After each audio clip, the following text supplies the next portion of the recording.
The screaming metal against metal still echoed in Nathan Cross's nightmares 3 years later. That rainy Tuesday evening when his luxury sedan collided with the drunk driver's truck changed everything. The flames that engulfed half his face and left arm didn't just burn his skin, they burned away his confidence, his social life, and his belief that anyone could ever love him again. Nathan stood in his penthouse office, looking down at the bustling city below.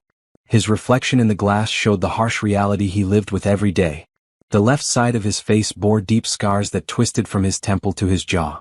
His left arm, though functional, was marked with burns that made him keep it covered at all times.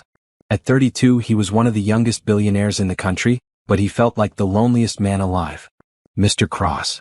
His secretary's voice came through the intercom. The new assistant is here for her interview. Nathan sighed.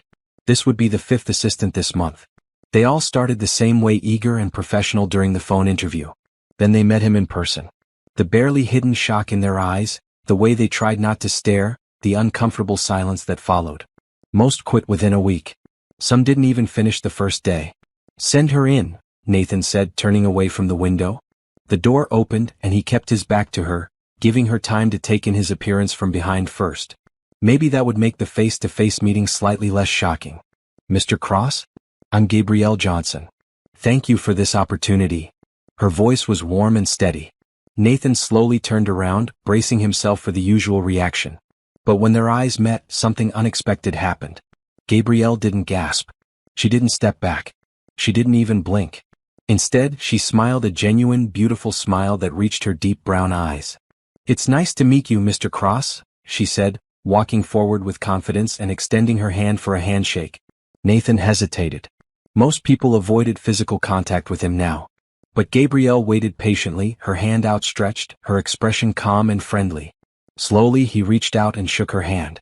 Her grip was firm and warm. Please sit down, Nathan said, gesturing to the chair across from his desk. Gabrielle was beautiful in a natural way that took his breath away.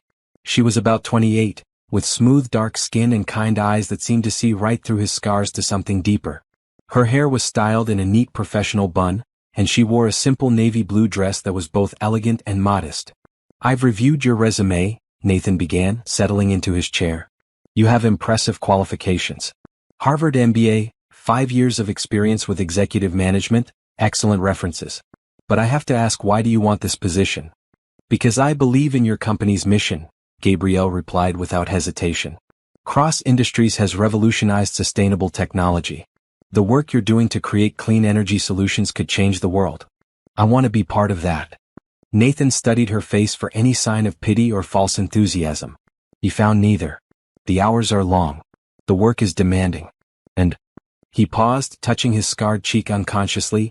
Working closely with me can be challenging for some people. I'm not some people, Mr. Cross, Gabrielle said firmly. I'm here to do excellent work and support your vision. Your appearance doesn't change your brilliant mind or your company's potential. For the first time in 3 years, Nathan felt a spark of hope. When can you start? Tomorrow morning if you need me to. I do, Nathan said, surprising himself with his quick decision. The salary is $200,000 annually, plus full benefits, stock options, and a company car. You'll also have a credit card for any business expenses. That's incredibly generous, Gabrielle said, her eyes widening slightly. Thank you. I accept. Most people would have tried to negotiate or asked for time to consider. But Gabrielle accepted his offer with genuine gratitude, and Nathan felt something loosen in his chest. There's one more thing, Nathan said, standing up. I have a charity gala next week. I need someone to help coordinate the final details. It means working late hours and handling high-pressure situations. I'll handle it, Gabrielle said without hesitation. Whatever you need. As she left his office, Nathan watched her walk away with purposeful steps. She moved with confidence and grace, and she hadn't looked back at him with pity or disgust. For the first time since the accident, Nathan felt like maybe, just maybe, things might get better. That evening, Nathan sat in his empty penthouse apartment, thinking about Gabrielle's unwavering gaze and genuine smile. He'd built walls around himself so high that even he sometimes forgot what it felt like to be seen as human. But today, for just a moment, those walls had felt a little less necessary. He pulled out his phone and called his personal shopper. I need you to set up an office space. The best of everything: computer, furniture, supplies. And send some flowers too. Something beautiful but professional. Of course, Mr. Cross. What's the occasion?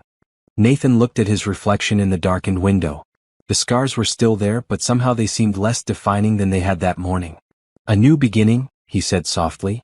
Gabrielle arrived at Cross Industries at exactly 8 o'clock the next morning. The lobby was impressive with its marble floors and modern art, but what caught her attention was the way people moved through the space. Everyone seemed rushed, stressed, and careful not to make eye contact with each other. The elevator ride to the top floor felt endless. Gabrielle took a deep breath, thinking about her conversation with her mother the night before. "Baby, are you sure about this job?" her mother had asked from her hospital bed. The cancer treatment was expensive, and they'd been struggling to pay the bills. "I'm sure, Mama," Gabrielle had replied. "This could be the answer to our prayers." Now, stepping off the elevator, Gabrielle was even more certain. The salary Nathan offered would cover her mother's medical bills and her brother Tony's college tuition. She wouldn't let this opportunity slip away. "Miss Johnson?" A well-dressed woman approached her. "I'm Carol, Mr. Cross's secretary. He's asked me to show you to your office." Gabrielle followed Carol down a hallway lined with floor-to-ceiling windows. The view of the city was breathtaking. "Here we are," Carol said, opening a door to reveal a beautiful corner office. It was fully furnished with a mahogany desk, leather chair, and state-of-the-art computer system. A beautiful arrangement of white orchids sat on the desk. This is my office?" Gabrielle asked in amazement. "Mr. Cross wanted you to have everything you need," Carol replied. "He doesn't usually go to such lengths for new employees, but he seemed quite impressed with you." Gabrielle ran her fingers over the smooth desk surface. "It's perfect. Please tell Mr. Cross I said thank you. You can tell him yourself. He'd like to see you in 10 minutes for your first briefing." When Gabrielle knocked on Nathan's office door, she heard him call for her to enter. He was standing by the window again, and she noticed he seemed to favor that position, perhaps because it kept his scarred side partially hidden. "Good morning, Mr. Cross," she said cheerfully. "Good morning, Gabrielle." Nathan turned around, and she saw the surprise in his eyes when she smiled at him naturally, without any hesitation. "I trust your office is satisfactory?" "It's more than satisfactory. It's incredible. The orchids are beautiful too. Thank you so much." "You don't need to thank me," Nathan said, but she could see her appreciation pleased him. "I believe in providing my team with the best tools to succeed." For the next hour, Nathan explained her duties. She would manage his schedule, coordinate meetings, handle correspondence, and oversee special projects. The charity gala was her first major assignment. "The theme is Hope for Tomorrow," Nathan explained. "It's raising money for burn survivors and trauma victims. We're expecting 500 guests, including major donors and city officials." "What's our budget?" Gabrielle asked, taking notes. "Whatever it takes to make it perfect," Nathan replied. "I've set aside $2 million for the event." Gabrielle's pen paused. $2 million? That's very generous." "The cause is important to me," Nathan said quietly, touching his scars unconsciously. Gabrielle understood immediately. "We'll make it an evening they'll never forget," she promised. Over the next few days, Gabrielle threw herself into planning the gala. Nathan had given her access to his personal credit card and told her to spare no expense. When she hesitated to make large purchases, he insisted. "The ballroom rental is $50,000, she told him during one of their daily meetings. "Are you sure that's not too much?" "Book it," Nathan said firmly. "And upgrade to the premium package. The flowers are going to cost $30,000. "Perfect. Order extra for the entrance.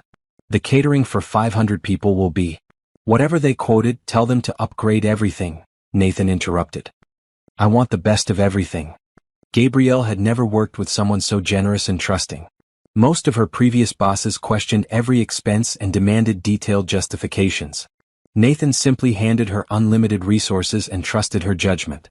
What surprised her even more was how he treated her personally. On Thursday morning, she mentioned that she'd been working late and hadn't had time for breakfast. 20 minutes later, a delivery arrived at her office. Fresh fruit, pastries, coffee, and orange juice from the city's most exclusive cafe. "Mr. Cross, this is too much," she protested when she went to thank him. "You need to eat," he replied simply.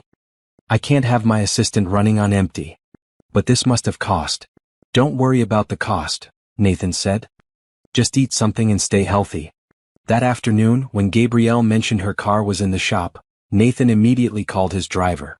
James will pick you up every morning and take you home every evening until your car is fixed, Nathan announced. I can take the bus, Gabrielle protested. Not while you're working for me, Nathan said firmly. James is already on his way. The luxury car that arrived was worth more than Gabrielle made in 2 years at her previous job. But Nathan's generosity wasn't about showing off, it was about taking care of the people around him. On Friday, Gabrielle was reviewing seating arrangements when Nathan appeared in her office doorway. How's the planning going? He asked. Wonderfully.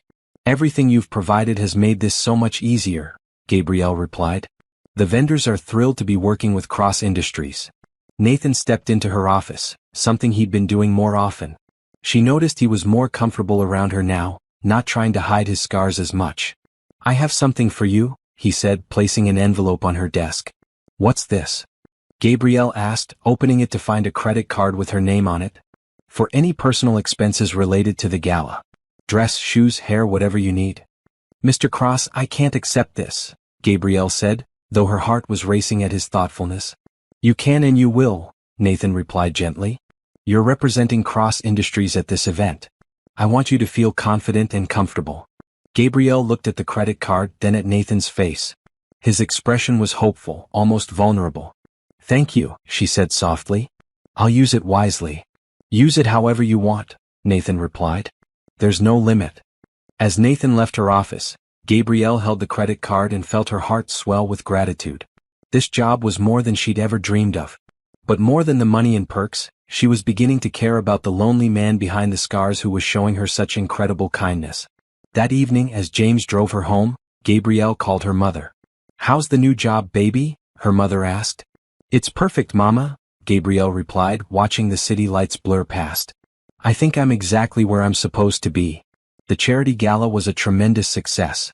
Gabrielle had transformed the ballroom into an elegant wonderland of silver and white, with soft lighting that created an atmosphere of hope and healing. The event raised $3 million for burn survivors, exceeding Nathan's expectations. You did an incredible job, Nathan told Gabrielle as they watched the last guests leave. His face was more relaxed than she'd ever seen it. We did an incredible job, Gabrielle corrected. Your vision made it all possible. Nathan smiled, a real, genuine smile that transformed his entire face. Even with the scars, he was handsome when he smiled like that. I have something for you, Nathan said, pulling out a small jewelry box. Mr. Cross, you've already given me so much. Please, Nathan interrupted gently. Let me do this. Inside the box was a beautiful silver necklace with a small diamond pendant shaped like a star. It's beautiful, Gabrielle whispered. It represents hope, Nathan explained. Like what you've brought to my company, and to me.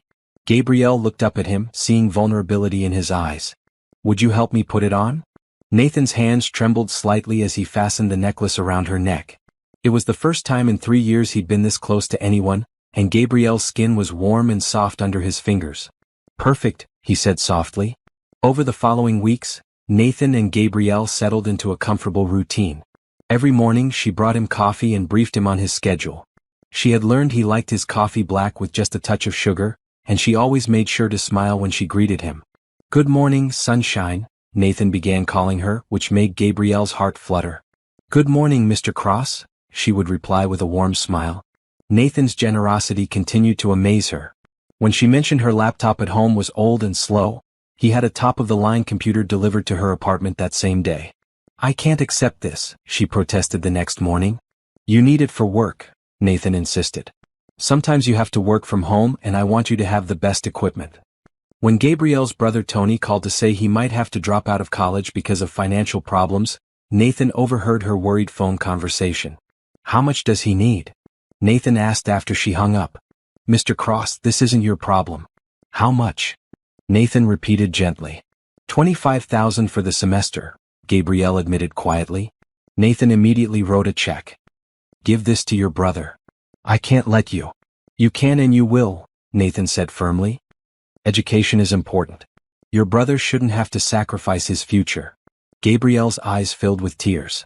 Why are you so kind to me? Nathan was quiet for a moment. Because you're the first person in 3 years who's looked at me like I'm still human. That afternoon, Gabrielle did something that surprised both of them. She knocked on Nathan's office door with 2 cups of coffee and a box of pastries. I thought you might want to take a break, she said, settling into the chair across from his desk. You don't have to do this, Nathan said, but he looked pleased. I want to, Gabrielle replied. You work too hard. They spent the next hour talking about everything except work. Nathan told her about his love of old movies and classic cars. Gabrielle shared stories about her family and her dreams of traveling the world someday. Where would you go first? Nathan asked. Paris, Gabrielle said without hesitation. I've always wanted to see the Eiffel Tower at sunset. I have a house there, Nathan mentioned casually. Maybe someday you could. I mean, if you ever want to go. I'd love that, Gabrielle said softly. The next day, Nathan surprised Gabrielle with plane tickets to Paris and a week's vacation. Mr. Cross, this is too much, she protested, though her eyes were shining with excitement. You've been working hard, Nathan said. You deserve a break. Come with me, Gabrielle said impulsively. Nathan's expression changed, becoming guarded. I don't travel anymore. People stare. Gabrielle reached across the desk and gently touched his hand. Let them stare. You have every right to see the world. Nathan looked down at their joined hands. Her touch was warm and comforting, and it had been so long since anyone had touched him without hesitation. I'll think about it, he said quietly. That weekend, Gabrielle visited her mother in the hospital. The treatment was going well, thanks to Nathan's generous health insurance that covered all employees' families. This job is a blessing, her mother said. But tell me about your boss. You talk about him a lot. He's complicated, Gabrielle replied. He's been hurt and he's built walls around himself. But underneath, he's the kindest, most generous man I've ever met. Sounds like you care about him, her mother observed. I do, Gabrielle admitted. Maybe more than I should. Baby, the heart wants what it wants. Don't fight it if it's real. Monday morning, Nathan was waiting for Gabrielle when she arrived at work. I've decided to come to Paris with you, he announced. Really? Gabrielle's face lit up with joy. Really? But I have conditions. We travel on my private jet, we stay at my house, and if I get uncomfortable with the attention, we come home. Deal? Gabrielle agreed immediately. Thank you for trusting me. I don't trust easily, Nathan admitted. But with you it feels safe. As they began planning their trip together, both Nathan and Gabrielle felt something shifting between them. What had started as a professional relationship was becoming something deeper, something that neither of them had expected but both were beginning to hope for. That evening, Nathan stood in his penthouse looking out at the city lights. For the first time in 3 years, he was excited about the future. Gabrielle had brought light into his dark world, and he was finally ready to step out of the shadows. The phone rang at 6 in the morning, jarring Nathan awake from the first peaceful sleep he'd had in years. Gabrielle's ringtone meant something was wrong. Nathan. Her voice was tense. You need to get to the office immediately. There's been a major problem. Within 30 minutes, Nathan was in his office and Gabrielle was briefing him on the crisis. Their biggest client, Peterson Manufacturing, had terminated their contract overnight. Worse, they were claiming Cross Industries had provided faulty technology that caused a factory accident. This could destroy us, Nathan said, running his hands through his hair. Peterson represents 40% of our revenue. There's more, Gabrielle said gently. 3 other clients have called this morning asking to review their contracts. The news is spreading fast. Nathan felt the familiar panic rising in his chest. After the accident, he'd thrown himself into his company, making it his entire world. Now that world was crumbling. I need to call an emergency board meeting, Nathan said, his voice shaking slightly. Already done, Gabrielle replied. They'll be here in an hour. I've also arranged for our legal team to be present and ordered breakfast for everyone. Nathan looked at her in amazement. You did all that in 30 minutes? You trained me well, Gabrielle said with a small smile. We're going to get through this together. The board meeting was brutal. Several members suggested Nathan step down temporarily while they handled the crisis. The suggestion felt like a knife to his heart. Perhaps someone less visible should represent the company during this time, board member Richard Stevens said carefully, his eyes avoiding Nathan's scars. No, Gabrielle spoke up firmly from her seat near the door. Mr. Cross built this company from nothing. He's exactly the leader we need right now. Ms. Johnson, with all due respect, this is a board matter, Stevens began. With all due respect, Gabrielle interrupted, standing up, Mr. Cross has never failed this company or its clients. Our technology is flawless. This is clearly a setup and we need to prove it. Nathan felt a surge of gratitude toward Gabrielle. She was fighting for him when his own board was ready to abandon him. "What do you suggest?" Nathan asked. "We investigate Peterson Manufacturing," Gabrielle said confidently. "I've already started making calls. Something doesn't add up about their accident." After the board meeting, Nathan was devastated. "Maybe they're right. Maybe I should step aside." "Absolutely not," Gabrielle said fiercely. "You are brilliant and capable, and your appearance has nothing to do with your ability to lead this company.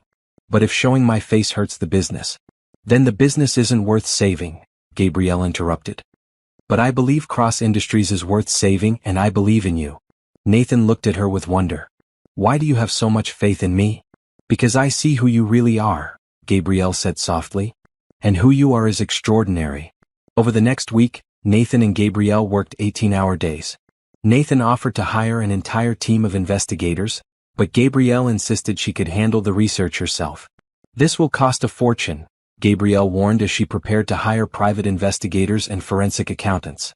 "Spend whatever it takes," Nathan said immediately. "Money means nothing if we can't clear our name." "Are you sure? This could be hundreds of thousands of dollars." "I'm sure," Nathan said firmly. "I trust you completely." Gabrielle's investigation revealed that Peterson Manufacturing was in serious financial trouble and had been looking for a way to break their expensive contract with Cross Industries.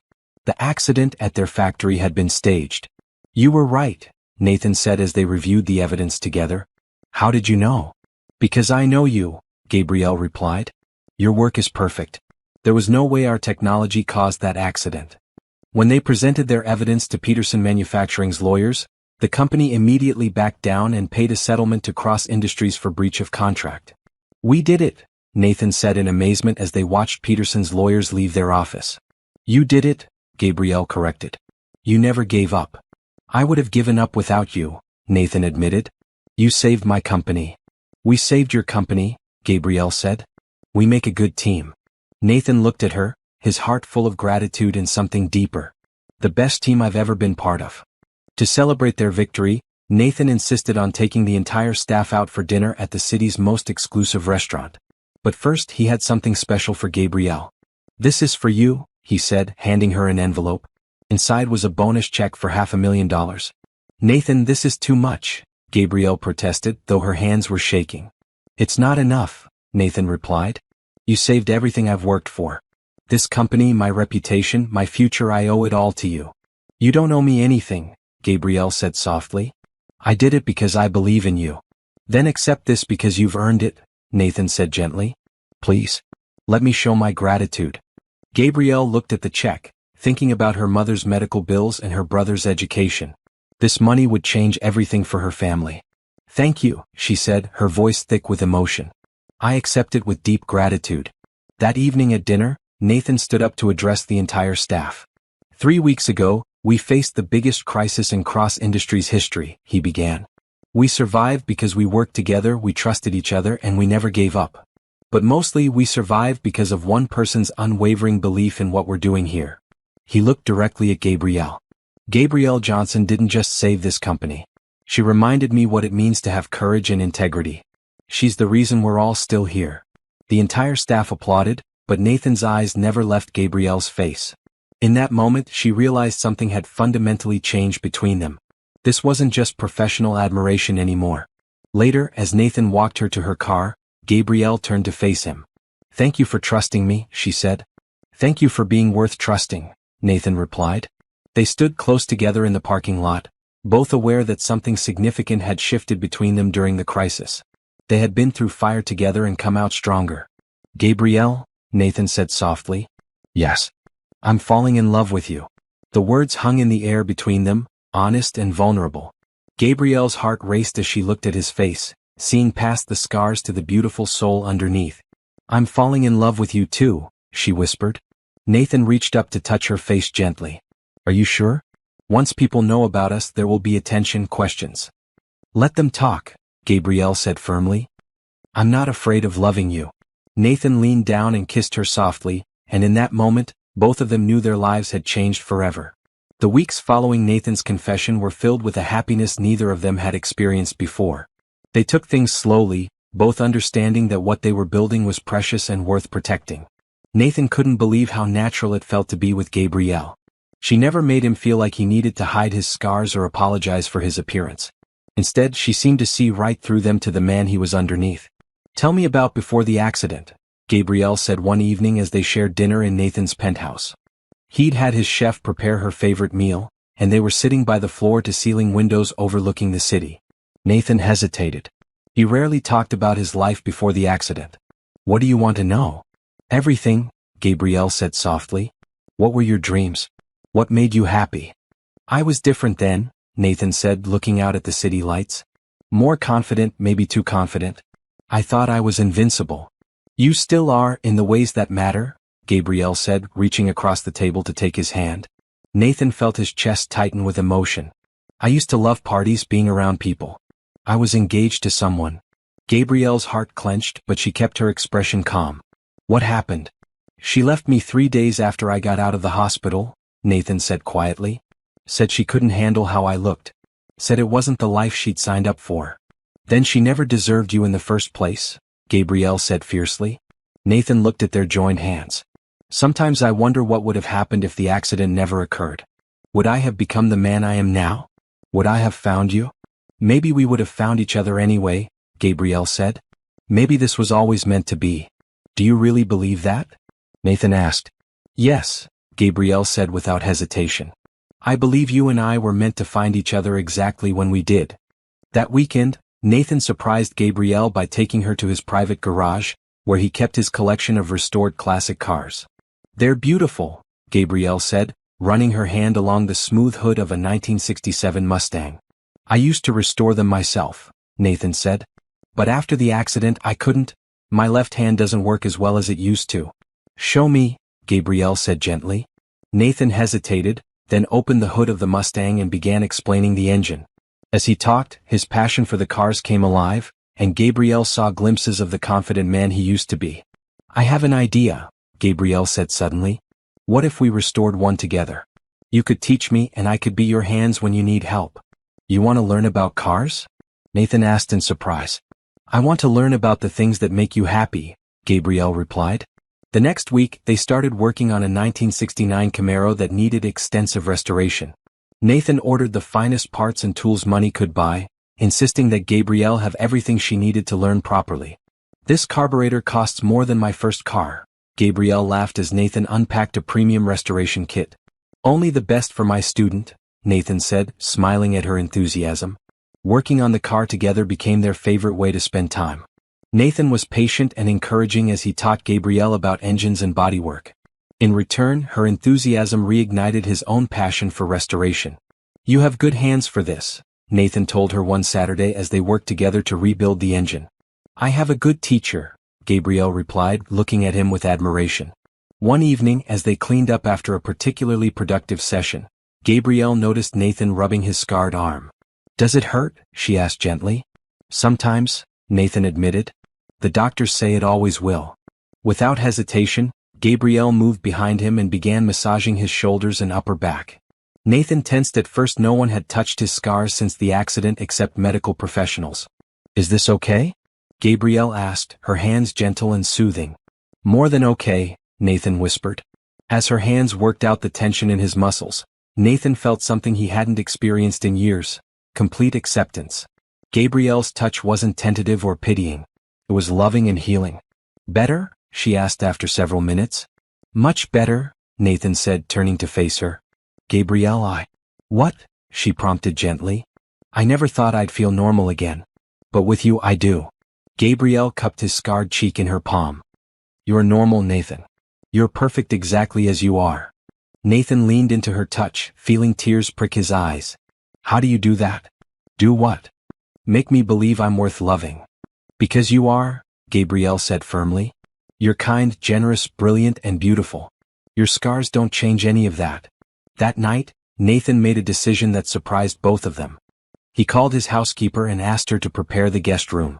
"I want you to stay here tonight," he told Gabrielle.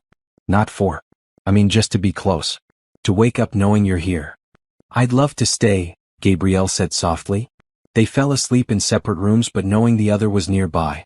It was a level of intimacy Nathan hadn't shared with anyone since before the accident, and it felt both terrifying and wonderful. The next morning, Nathan woke up earlier than usual and made breakfast for both of them, something he'd never done for anyone before. "You made pancakes," Gabrielle said in delight as she entered the kitchen. "I wanted to do something nice for you," Nathan said, suddenly feeling nervous. "They might not be very good." Gabrielle took a bite and closed her eyes in pleasure. "They're perfect. Everything you do is perfect." As they ate breakfast together in Nathan's sunlit kitchen, both of them felt a contentment neither had known was possible. They were building something beautiful together, something real and lasting. "Gabrielle," Nathan said suddenly. "Yes. I love you. Really truly love you. Not just because you accept me but because of who you are. You're the strongest, kindest, most wonderful person I've ever known." "I love you too," Gabrielle said, her eyes shining with tears of joy. "More than I ever thought possible." They reached for each other across the small breakfast table, and Nathan pulled her onto his lap, holding her close. For the first time in 3 years, Nathan felt complete. 3 months into their relationship, Gabrielle received a phone call that changed everything. She was in Nathan's office, organizing his schedule for the following week, when her phone rang. "Gabrielle?" It was her brother Tony, and his voice was shaking. "You need to come to the hospital. Mama collapsed at home. The ambulance just brought her in." Gabrielle's face went white. "I'll be right there," she said, grabbing her purse. "What's wrong?" Nathan asked immediately, seeing her distress. "My mother. She's in the hospital. I have to go." "I'm coming with you," Nathan said, standing up. "Nathan, you don't have to." "Yes, I do," Nathan said firmly. "You're not going through this alone." At the hospital, they met Tony in the emergency waiting room. He was 22, tall and lean like Gabrielle, with the same kind eyes and warm smile. When he saw Nathan, he didn't even blink at the scars. "You must be Nathan," Tony said, shaking his hand. "Gabrielle talks about you all the time. Thank you for coming." "How is she?" Gabrielle asked anxiously. "The doctors are running tests," Tony replied. "But Gabby, it doesn't look good. The cancer has spread." Gabrielle sank into a chair, and Nathan immediately sat beside her, taking her hand. "What do the doctors need?" Nathan asked quietly. "They're talking about experimental treatments, but insurance won't cover them," Tony said helplessly. "We're looking at maybe $200,000, and that's just to start." "Done?" Nathan said immediately. Both Gabrielle and Tony stared at him. "Nathan, no," Gabrielle protested. "That's too much money." "It's not too much for your mother's life," Nathan said firmly. "I'm calling my lawyer right now to set up the payment." "I can't let you do this," Gabrielle said, tears streaming down her face. "You're not letting me do anything," Nathan replied gently. "I'm choosing to do this because I love you, and your family is important to you. But what if the treatment doesn't work? What if? Then we'll know we tried everything," Nathan said. "Money can always be earned again. Your mother can't be replaced." Tony looked between them, clearly overwhelmed. "Sir, this is incredibly generous, but—" "No buts," Nathan said kindly. "Family takes care of family." Within an hour, Nathan had arranged for the payment and contacted the city's best oncology specialists. By evening, Gabrielle's mother was transferred to the private wing of the hospital's cancer center. "I don't know how to thank you," Gabrielle whispered as they sat in the comfortable private waiting room Nathan had also paid for. "You don't need to thank me," Nathan replied. "This is what people do when they love each other." When they were finally allowed to see Gabrielle's mother, Nathan hung back to let Gabrielle have a private moment first. "Mama, this is Nathan," Gabrielle said softly, taking her mother's hand. Ruth Johnson was a beautiful woman in her 50s, and even weakened by illness, her eyes were sharp and kind. She studied Nathan's face carefully, taking in the scars without flinching. "So you're the man who's made my daughter so happy," Ruth said with a gentle smile. "I try to be," Nathan replied, moving closer to the bed. "She glows when she talks about you," Ruth continued. "I haven't seen her this happy since she was a little girl." "Your daughter saved my life," Nathan said quietly. "Everything I'm doing now is nothing compared to what she's given me." Ruth reached out and took Nathan's scarred hand in both of hers. "Those marks on your face don't hide your beautiful heart," she said softly. "I can see why my daughter loves you." Nathan felt tears in his eyes. "Thank you, Mrs. Johnson." "Call me Ruth," she said firmly. "And thank you for loving my baby girl the way she deserves to be loved." Over the next 2 weeks, Nathan and Gabrielle spent every day at the hospital. Nathan arranged for the best doctors, the most advanced treatments, and a team of specialists to manage Ruth's care. The treatment is working, Dr. Martinez told them after Ruth's latest scan. The tumors are shrinking significantly. Gabrielle burst into tears of relief, and Nathan held her tight. She's going to be okay, he whispered into her hair. Because of you, Gabrielle said. You saved her life. We saved her life, Nathan corrected. Your love and support are just as important as any treatment. During Ruth's recovery, Nathan got to know Gabrielle's family better. Tony was studying engineering and dreamed of starting his own company someday. Nathan immediately offered him an internship at Cross Industries. I don't want special treatment because I'm dating your sister, Tony said honestly. You're not getting special treatment, Nathan replied. You're getting an opportunity because you're smart and hardworking. What you do with it is up to you.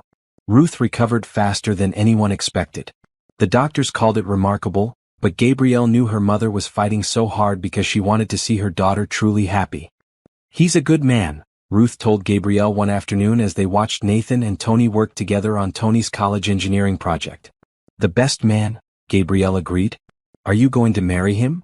Ruth asked with a knowing smile. If he asks me, Gabrielle said softly. Oh, he'll ask, Ruth said confidently. That man looks at you like you hung the moon. That evening, Nathan surprised Gabrielle by having dinner delivered to her apartment from her favorite restaurant. I wanted us to have a quiet evening together, he explained as they sat on her couch eating and talking. Nathan, Gabrielle said suddenly. I need to tell you something. What is it? Nathan asked, concerned by her serious tone. I haven't been completely honest with you, Gabrielle said nervously. Nathan's heart clenched. What do you mean? When I applied for the job at Cross Industries, it wasn't random. I had been following your company for 2 years.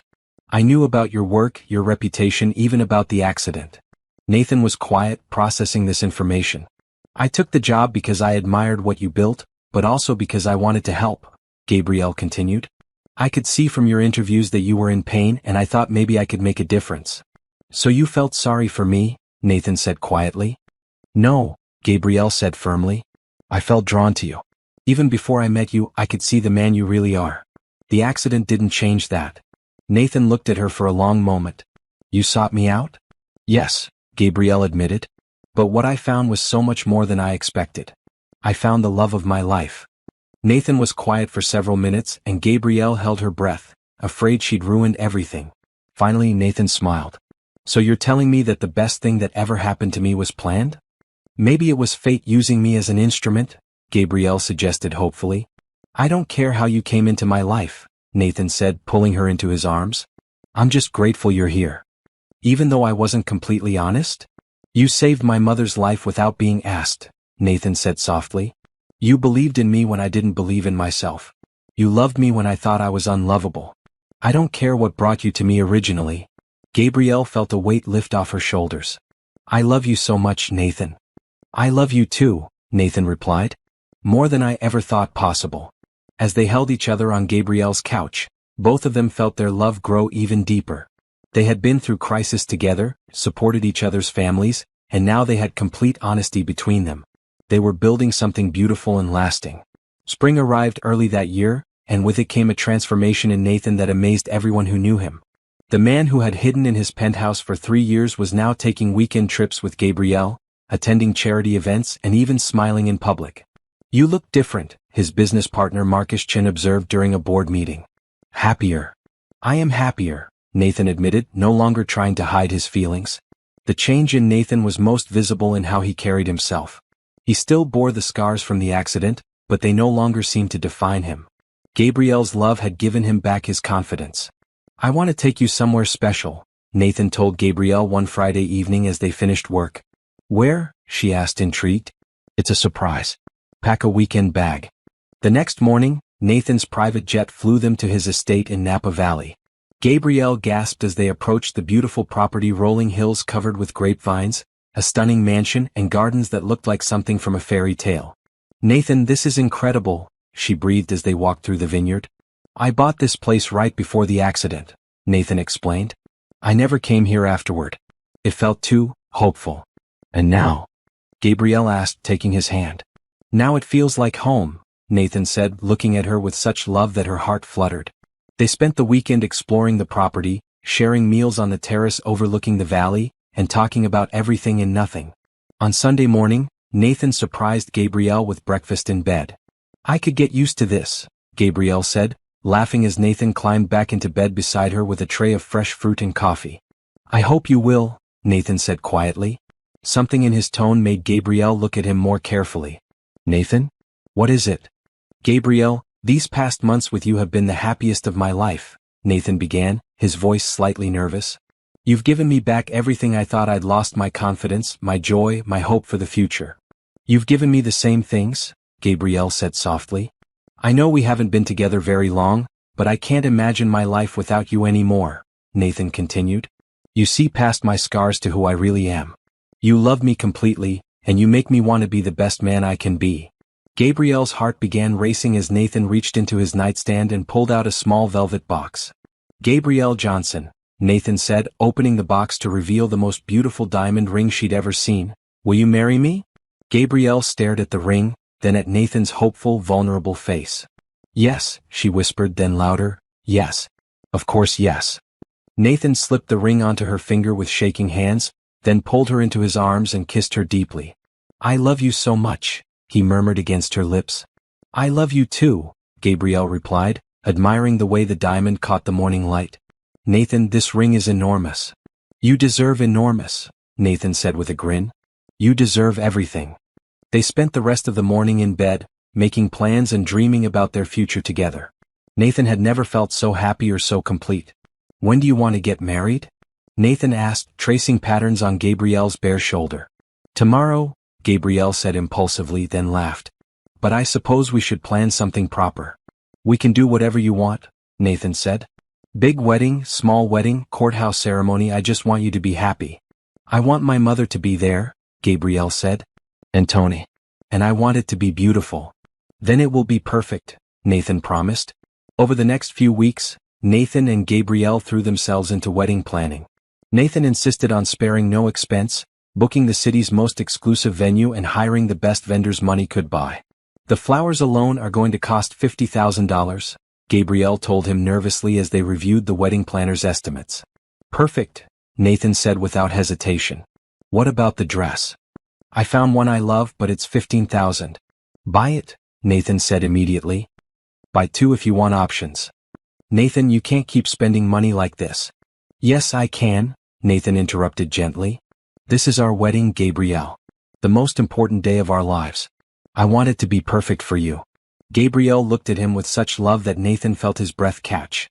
"You're perfect for me," she said softly.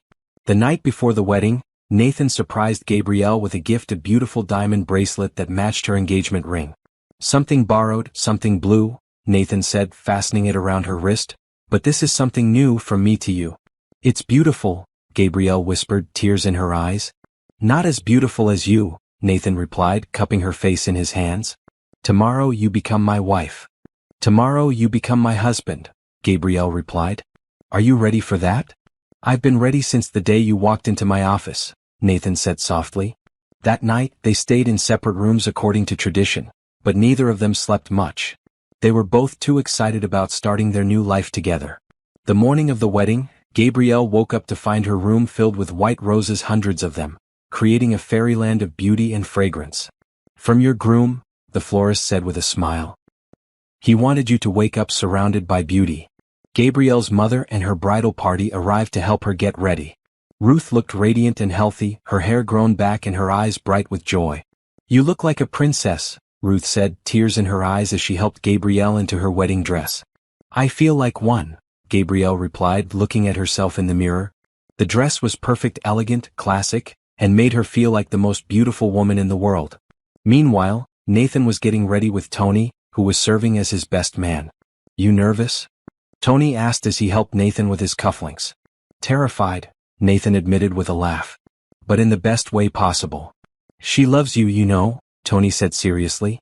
"Really, truly loves you." "I know," Nathan replied. "And I love her more than life itself." When Nathan saw Gabrielle walking down the aisle, he felt his world stop. She was radiant, glowing with happiness, and she only had eyes for him. As she approached, he realized that his scars, his past pain, his years of loneliness, none of it mattered anymore. All that mattered was the beautiful woman walking toward him, ready to become his wife. "You look incredible," he whispered as she reached him. So do you, she whispered back, and Nathan realized she meant it completely. The ceremony was perfect, filled with love and joy and the promise of a beautiful future together. When the minister pronounced them husband and wife, Nathan kissed Gabrielle with such passion that the entire congregation burst into applause. I love you, Mrs. Cross, Nathan murmured against her lips. I love you too, Mr. Cross, Gabrielle replied with a radiant smile. As they danced their first dance as a married couple, Nathan marveled at how completely his life had changed. A year ago he had been alone and afraid, convinced that no one could ever love him. Now he was dancing with his beautiful wife, surrounded by friends and family who celebrated their love. What are you thinking about? Gabrielle asked as they swayed to the music. About how you saved me, Nathan replied softly. We saved each other, Gabrielle corrected, and Nathan knew she was right. They had found each other when they both needed saving, and together they had built something beautiful and lasting. As they danced under the twinkling lights, both of them knew that this was just the beginning of their happily ever after. 6 months after their wedding, Nathan and Gabrielle faced their biggest challenge yet as a married couple. Cross Industries was competing for the largest government contract in the company's history, a $10 billion clean energy initiative that would power half the country's federal buildings. This could change everything, Nathan told Gabrielle as they reviewed the contract proposal in his home office. Not just for our company, but for clean energy across the entire nation. What do we need to win it? Gabrielle asked, already shifting into strategic mode. Perfect execution, Nathan replied. The presentation has to be flawless. We're competing against companies with twice our resources and 10 times our political connections. Then we'll be 10 times better prepared, Gabrielle said confidently. Nathan looked at his wife with admiration. In the months since their wedding, Gabrielle had become even more involved in the business side of Cross Industries. Her insights were invaluable, and her unwavering support gave him the confidence to take bigger risks. I want you to lead the presentation team, Nathan said suddenly. Nathan, I appreciate the faith, but this is too important. Exactly why I want you leading it, Nathan interrupted. You're brilliant, you're passionate about our mission, and you have a way of making people believe in what we're doing. What about the board? Will they accept me in that role? They'll have to, Nathan said firmly. I'm the CEO, and this is my decision. The next morning, Nathan called an emergency board meeting to announce Gabrielle's new role. As expected, there was resistance. Nathan, with all due respect, your wife doesn't have the experience, board member Richard Stevens began. My wife, Nathan said coldly, saved this company during the Peterson crisis. She has an MBA from Harvard and 5 years of executive experience. More importantly, she understands our technology and our mission better than anyone in this room. But the optics, another board member started. The optics are that we're putting our best person in charge of our most important project, Nathan said firmly. If anyone has a problem with that, they're welcome to resign from the board. The room fell silent. Nathan's transformation over the past year had been remarkable, and no one was prepared to challenge him when he spoke with such authority. Very well, Stevens said reluctantly. But if this fails? It won't fail, Gabrielle said, speaking for the first time. Because we're going to work harder and smarter than everyone else. Over the next 8 weeks, Nathan and Gabrielle worked 18-hour days preparing for the presentation. Nathan spared no expense, hiring the best consultants, researchers, and presentation specialists money could buy. The mock-up for the solar panel demonstration is going to cost $2 million, Gabrielle told Nathan as they reviewed the budget. Build it, Nathan said without hesitation.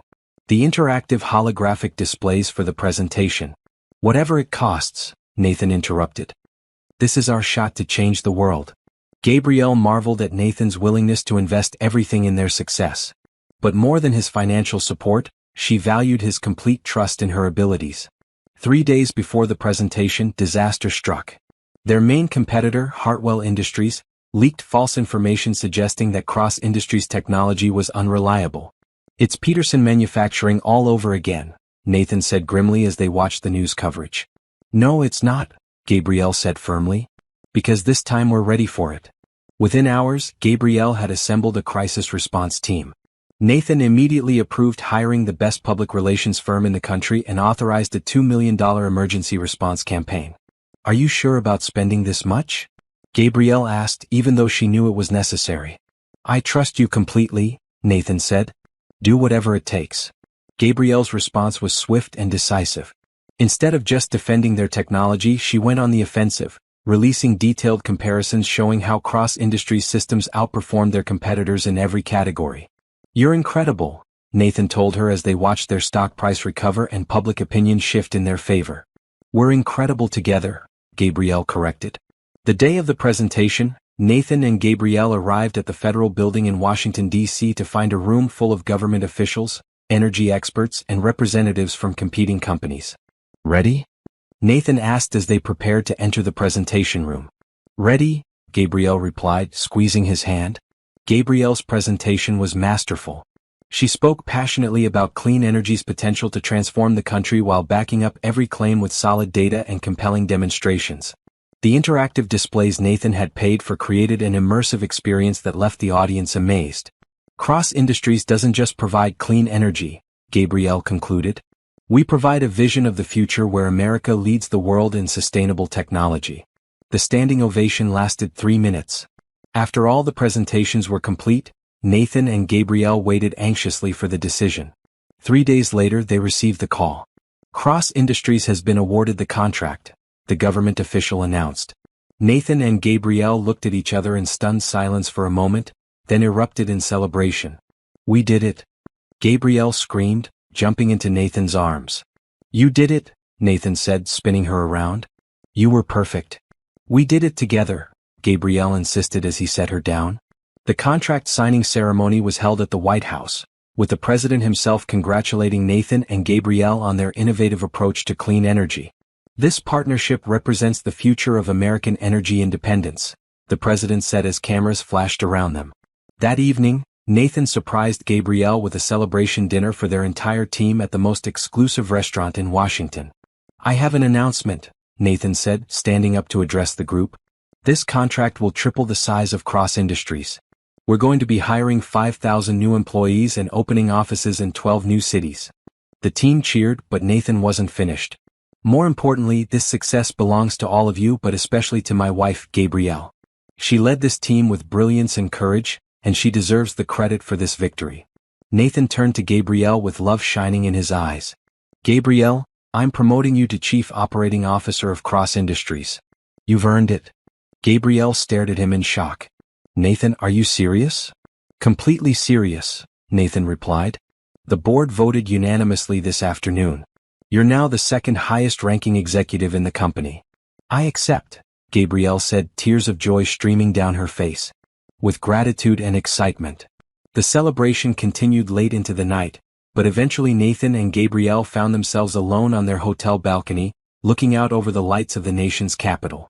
"A year and a half ago, I was hiding in my office, convinced my life was over," Nathan said softly. "Now look at us. Now look at what we've built together," Gabrielle corrected, leaning against his chest. "The company? The company, our marriage, our future," Gabrielle said. "We're unstoppable when we work together." Nathan kissed the top of her head, breathing in the scent of her hair. "I love you, Mrs. Cross." "I love you too, Mr. Cross," Gabrielle replied. "Ready to change the world? With you? I'm ready for anything." As they stood together under the stars, both Nathan and Gabrielle knew that this was just the beginning. They had built something beautiful together, a love that had healed both their hearts and a partnership that could accomplish anything. 2 years into their marriage, Nathan and Gabrielle had settled into a beautiful rhythm of life and work. Cross Industries had become one of the most successful clean energy companies in the world, and their love had only grown deeper with time. One morning in late spring, Nathan woke up before Gabrielle and spent several minutes just watching her sleep. Her face was peaceful and beautiful, and Nathan felt his heart swell with love for this incredible woman who had changed his entire world. "Good morning, beautiful," he whispered as she began to stir. "Good morning, handsome," Gabrielle replied with a sleepy smile, reaching up to trace the scars on his cheek with gentle fingers. Nathan captured her hand and kissed her palm. Even after 2 years of marriage, her touch still sent electricity through his entire body. "I have something special planned for today," Nathan said mysteriously. "Oh, what kind of something special?" Gabrielle asked, now fully awake and intrigued. "The kind that requires you to pack a bag and trust me completely," Nathan replied with a grin. An hour later, they were on Nathan's private jet, flying to a destination he refused to reveal. Gabrielle spent the flight trying to guess where they were going, while Nathan enjoyed keeping the secret. "Paris?" she guessed as they soared through the clouds. Nope, Nathan said, grinning at her frustration. London? Rome? Tokyo? You'll see, Nathan said, taking her hand and kissing her wedding ring. When they finally landed, Gabrielle gasped as she looked out the window. They were in Hawaii, at a private airfield surrounded by lush tropical gardens and crystal blue water. Nathan, this is gorgeous, she breathed as they disembarked. Wait until you see where we're staying, Nathan said, helping her into a waiting car. The resort was paradise, a private villa on a secluded beach with their own stretch of white sand and turquoise water. The villa was decorated with thousands of tropical flowers, and the entire setting looked like something from a dream. How did you arrange all this?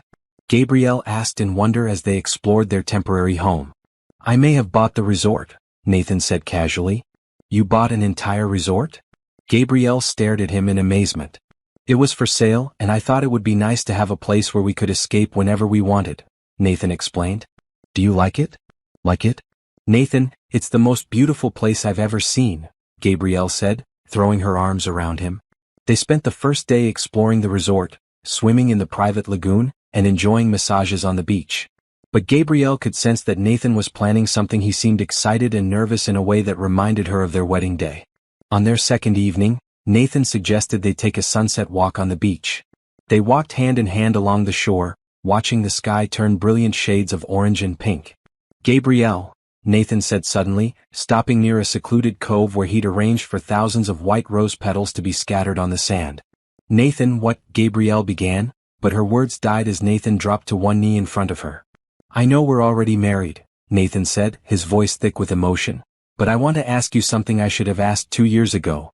Gabrielle stared at him in confusion as he pulled out a small velvet box different from the one that had held her engagement ring.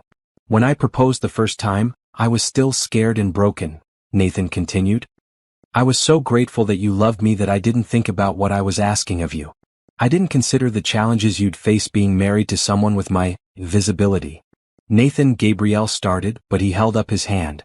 Let me finish, he said gently. These past 2 years, you've shown me what real love looks like.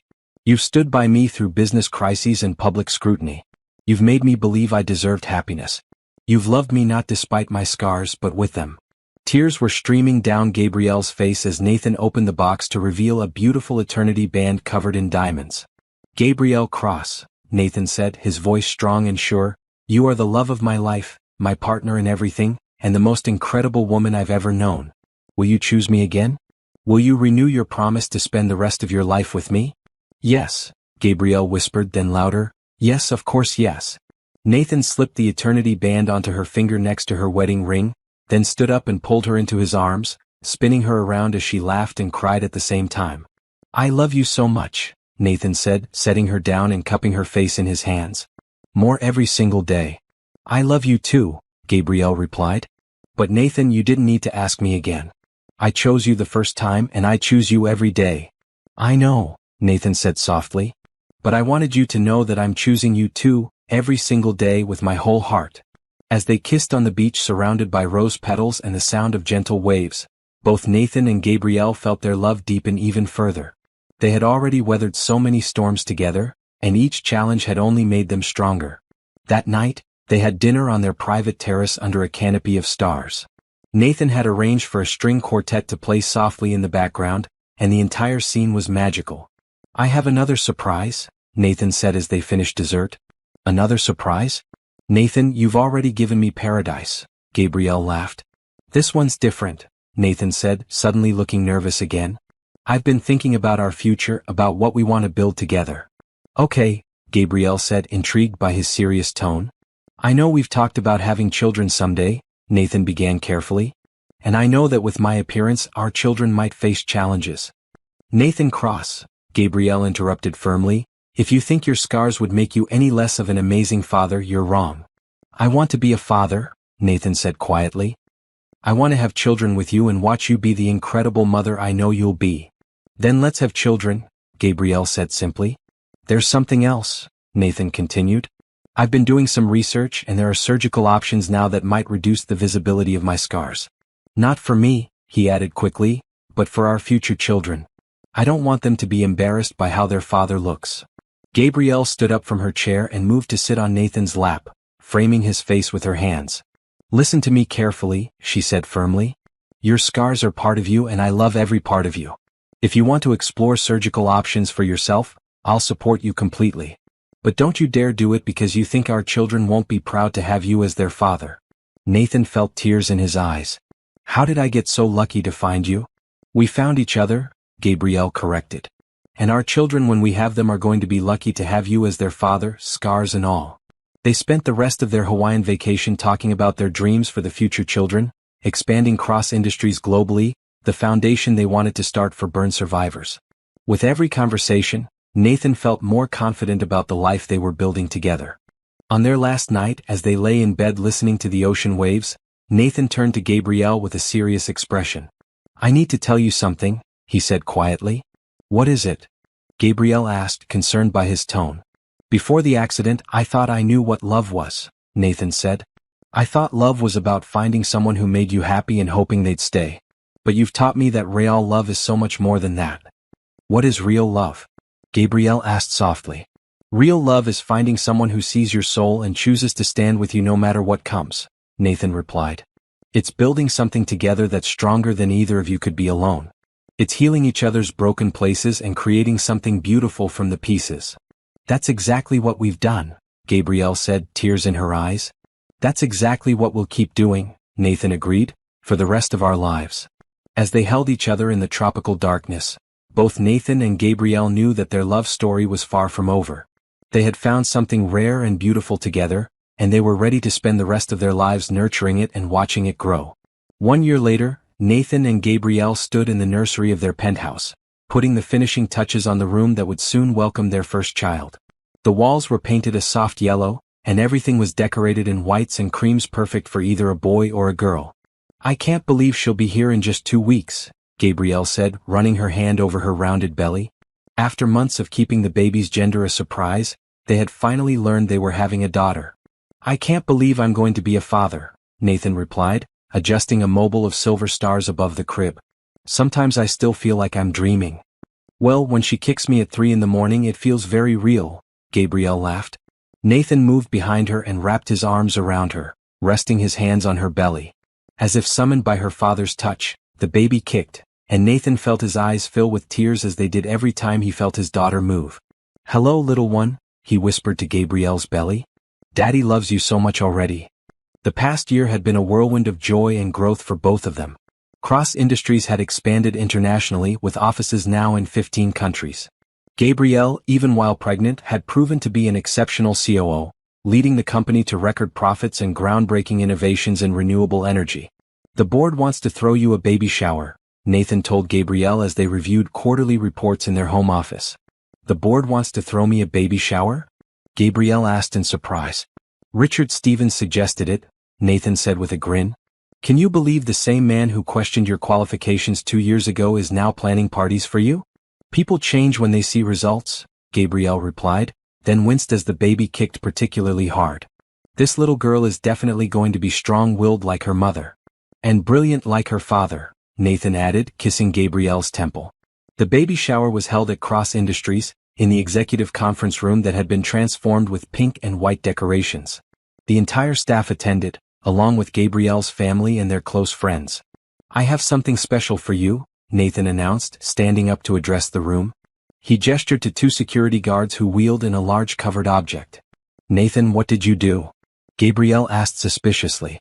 Nathan pulled away the covering to reveal a beautiful antique rocking chair, completely restored and upholstered in soft white fabric. This was my grandmother's rocking chair, Nathan explained, his voice thick with emotion. She used to rock my father to sleep in this chair and he rocked me in it too.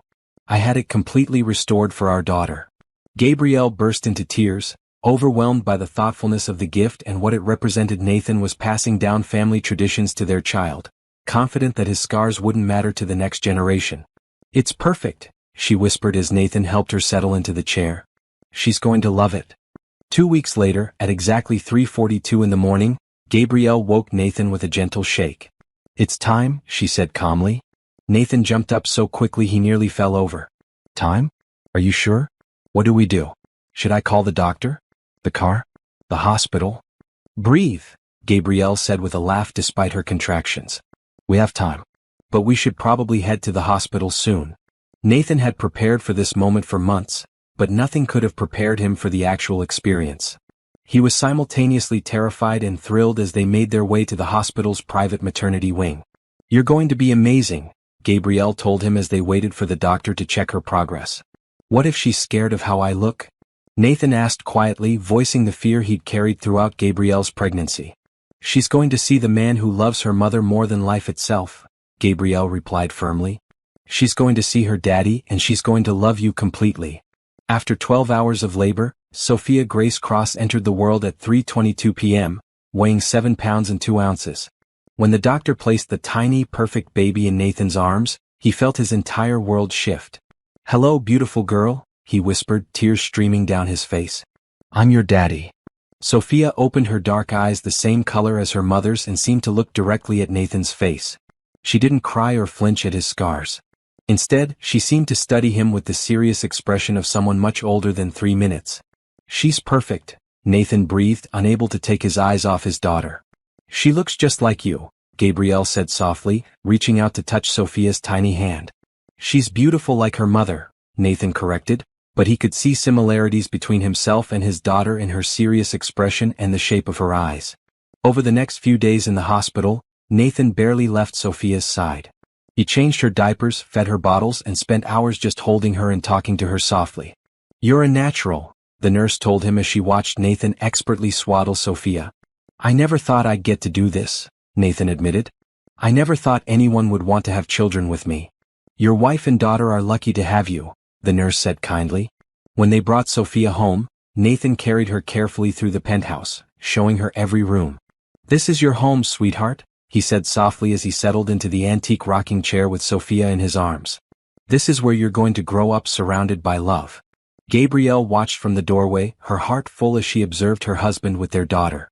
Nathan's fears about being a father had been completely unfounded. He was gentle, attentive, and completely devoted to Sophia. "I have something to tell you," Gabrielle said one evening as they sat together watching Sophia sleep in her crib. "What is it?" Nathan asked, wrapping his arm around his wife. "I got a call from the president's office today," Gabrielle said with barely contained excitement. Nathan looked at her in surprise. "The president?" "Cross Industries has been selected to lead a global initiative on climate change," Gabrielle explained. "We'll be working with governments around the world to implement renewable energy solutions. It's the biggest contract in the history of clean energy." Nathan stared at her in amazement. "How big?" $100 billion over 10 years, Gabrielle said quietly. Nathan was speechless for a moment, then pulled Gabrielle into his arms. "We did it," he said incredulously. "We actually did it. We're going to change the world," Gabrielle said, looking at their sleeping daughter. "And she's going to grow up in a better world because of what we're building." 6 months later, at Sophia's christening, Nathan stood before their family and friends with his daughter in his arms. His scars were clearly visible, but he held his head high with pride and confidence. "I want to thank everyone for being here today," Nathan said, his voice strong and clear. 2.5 years ago I thought my life was over. I was broken, alone, and convinced that no one could ever love me. He looked at Gabrielle with such love that several people in the congregation wiped away tears. Then Gabrielle walked into my office and changed everything. She saw past my scars to the man I really am. She loved me back to life and gave me the courage to believe in myself again. Nathan looked down at Sophia, who was gazing up at him with complete trust and adoration. "Now we have this perfect little girl, and I finally understand what true blessing looks like," Nathan continued. "Love doesn't see scars or flaws or imperfections. Love sees the soul underneath everything else." After the ceremony, as guests mingled in the garden of their Napa Valley estate, Gabrielle found Nathan sitting alone under an oak tree, still holding Sophia. "What are you thinking about?" she asked, settling beside them. "About that day when you first walked into my office," Nathan said softly. "If someone had told me then that I'd be here now married to you, holding our daughter, running a company that's changing the world, I never would have believed it." "Do you know what I was thinking that day?" Gabrielle asked. "What?" "I was thinking that you were the most intriguing man I'd ever seen," Gabrielle said. "Not because of your scars but because of the strength I could see in your eyes. You'd been through something terrible but you hadn't let it destroy you. You'd built something beautiful from your pain." Nathan felt tears in his eyes. "I love you more than words can express."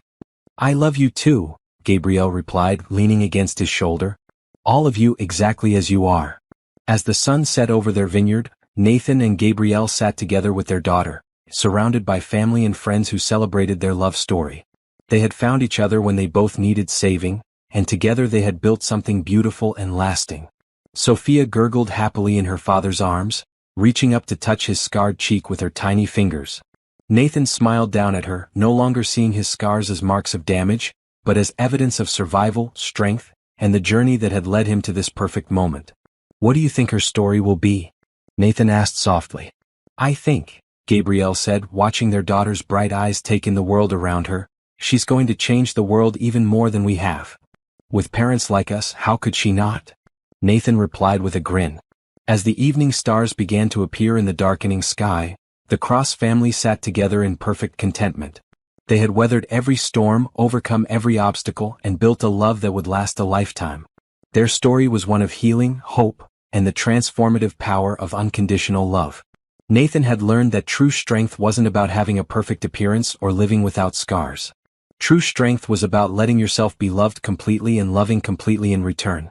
Gabrielle had shown him that the right person doesn't see your flaws as something to overlook, they see them as part of your beautiful, complete story. Together, they had created something magnificent. A love that healed, a partnership that conquered every challenge, and a family that would carry their legacy of compassion and strength into the future.